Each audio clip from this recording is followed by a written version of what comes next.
করে 22,500 টাকা ছাপিয়ে দুর্বল 6টি ব্যাংককে দেয়া হয়েছে। বৃহস্পতিবার বাংলাদেশ ব্যাংকের এক সংবাদ সম্মেলনে এ তথ্য জানিয়েছেন governor doctor Ahsan H Mansur. Governor জানান, আগামী রোববার থেকে এসব ব্যাংকে টাকা পেতে শুরু করবেন গ্রাহকরা। এ সময় প্রয়োজন ছাড়া অতিরিক্ত টাকা না তুলতে গ্রাহকদের অনুরোধও জানান তিনি। আহসান এইচ মনসুর বলেন, আমরা দুর্বল ব্যাংকগুলোকে তারল্য সহযোগিতা দিচ্ছি।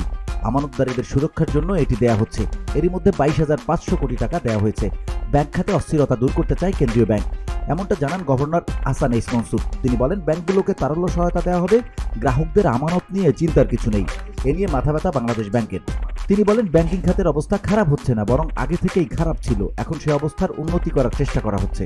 গভর্নর বলেন, আমরা একদিকে তারল্য দেব, অন্যদিকে পুরনো টাকা আস্তে আস্তে বাজার থেকে সরিয়ে নেব। এতে দেশের মূল্যস্ফীতি কমে আসতে পারে। এর আগে গত 13 আগস্ট বাংলাদেশ ব্যাংকের গভর্নর হিসেবে দায়িত্ব গ্রহণের পরপরই তিনি বলেছিলেন, নতুন করে আর টাকা ছাপিয়ে দুর্বল ব্যাংকগুলোকে তারল্য সহায়তা দেওয়া হবে না। VOD Bangla news desk.